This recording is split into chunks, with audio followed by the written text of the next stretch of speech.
Can we get a high-end look with IKEA? The answer is yes. Is this going to be ugly? Yes, that's how I've built my name and my reputation, on presenting ugly, yes. I say, build for yourself, do what you love, and somebody else will love it too. Hey everybody, I'm Shirley. I'm the founder of WHouse Inc. Today we're doing an AMA, but we're going to kick it off a little differently. I'm going to talk about some of the most memorable questions that I've been asked. Here's one. Can you replicate my friend's kitchen exactly? No. No, we're not doing that, because every project is custom. I'm pretty sure they wouldn't be too happy knowing that their kitchen that they spent all this money on is going to be created again for somebody else.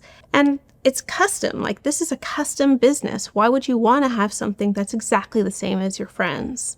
Let's get to know each other and let's build something that's especially for you, designed for you, how your family, or you and your partner, or if you live alone, whatever. Let's build something that is unique and specified and curated and entirely your own.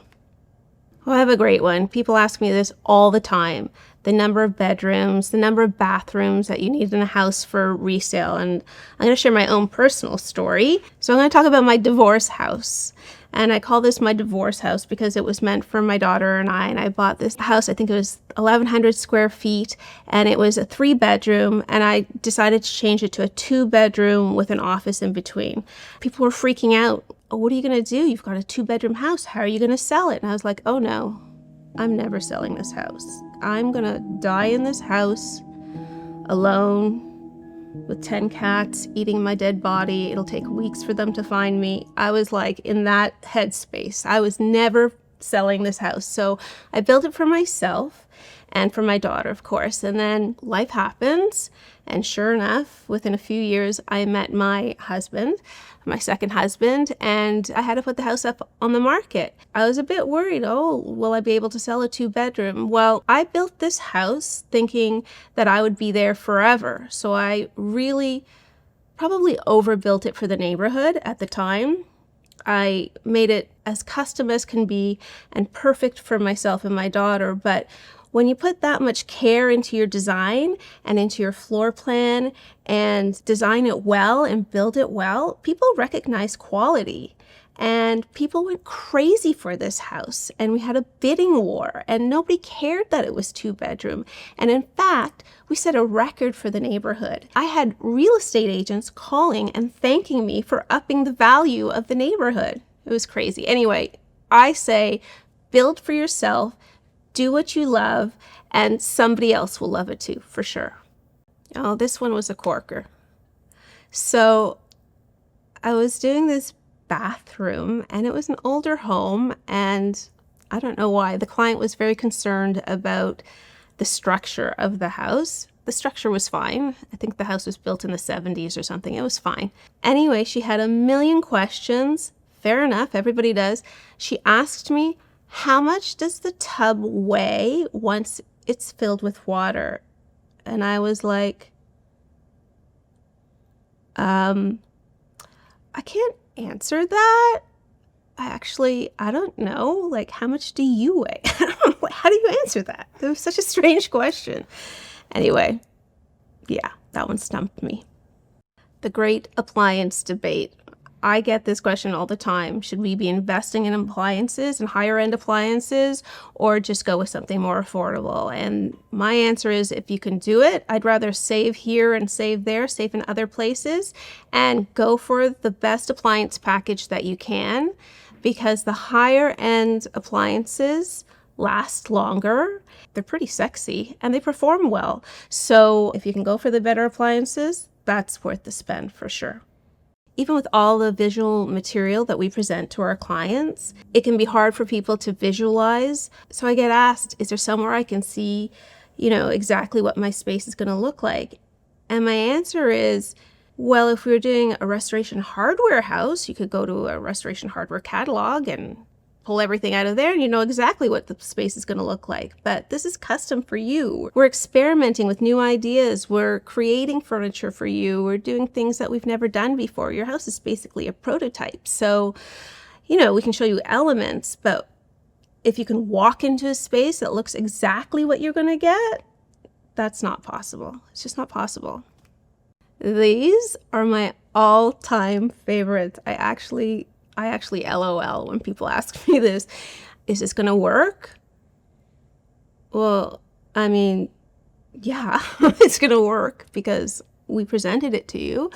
Is this going to be ugly? Is this going to be ugly? Yes, that's how I've built my name and my reputation on presenting ugly. Yes. And then the last one, will this work? Is this ugly? And are you sure? Are you sure? Yeah, I'm sure. I do this like 60 hours a week. Believe me, I know what I'm talking about. And so, people just need reassurance. It's just how they pose the question is very funny to me. It's just their anxiety. It's all good.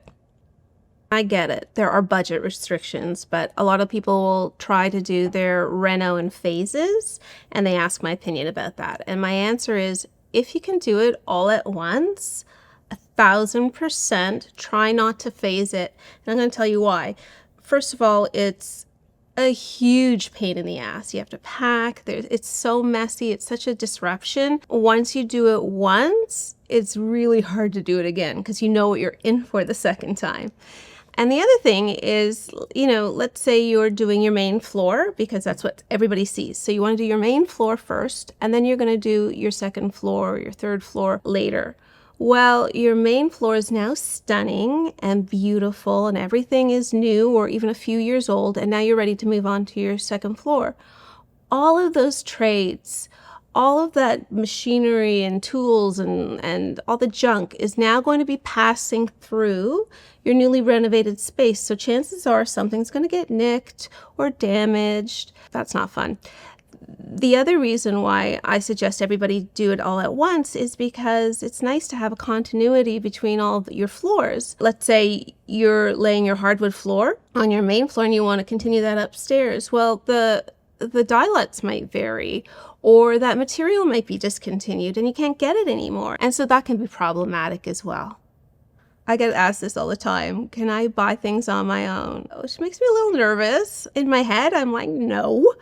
But obviously I can't say that to everybody. I had one client who was FaceTiming me from the Paris flea market, and I was like, yes, go, buy. But generally, I like to really have a handle on what's going into the home. Can we use IKEA? Can we get a high-end look with IKEA? And the answer is yes. For example, I once did a long floating TV unit on the wall. I think we used Besta, and then we got a marble slab for the top, and it looked like $1 million. Why not? If that's your budget, you can totally make it work. I mean, at this stage in my career, it's generally not something that I work with. I'll tell people, by the time you're paying me or my team to figure it out, the delivery, the installation, the coordination with the builder and all of that, it's no longer as affordable. It doesn't really make sense. But for smaller projects, absolutely.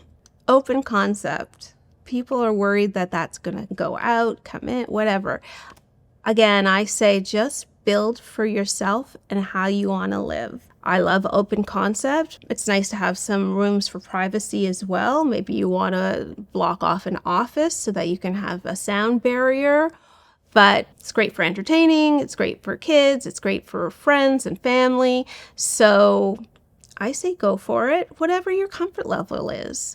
There's a house or a space or an apartment, whatever, for everybody. Just find the right one for you. I'll often get questions about trends. So a few years ago, everything was gray, gray, gray, and now everything is moving warmer, creamy, beiges, even browns. And, it's tough to predict. Nobody's got a crystal ball, but you want to stay current for sure, but you're not going to redo everything every few years as color trends change. So what I like to do is I kind of cover my bases, and I add a little gray, and I add a little beige, and I add a little brown, like a little bit of everything, so that if there's a trend that's emerging, then okay, so you can quickly change out some pillows or change out the frame color on your art, whatever it is, but you don't have to make, these huge giant changes to stay current. So I've done some projects that honestly, they're 15, 20 years old and they still look really good. I might change the odd thing here and there, but they're still pretty current. And the reason is because I like to build the base, your tile, your kitchen, your flooring, pretty classic. And then I will add the personality, add the zhuzh here and there with furniture or art, or maybe it's a feature wall. I like to mix things up so that there isn't any one thing that is time stamped, like, oh, I remember in 2025, scallops were really in style. I remember a few years ago, everything was gray hardwood, like that beachy gray hardwood. I never did that because I knew that gray hardwood would go out of style and you're stuck with that flooring. So I always kept the flooring very neutral. And we did, some gray washed furniture here and there, but that's easy to change out.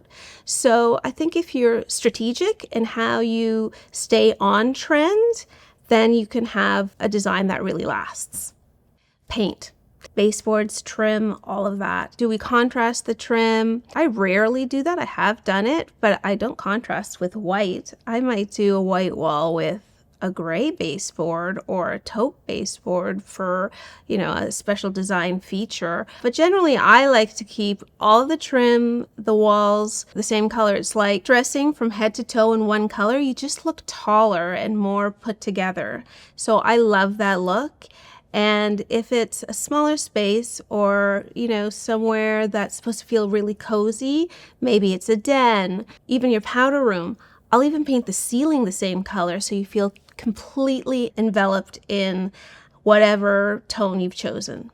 I mean, I can go on for hours. I've been doing this for 22 years. I've been asked a million questions and I've got a million tips. So you name it, I've done it.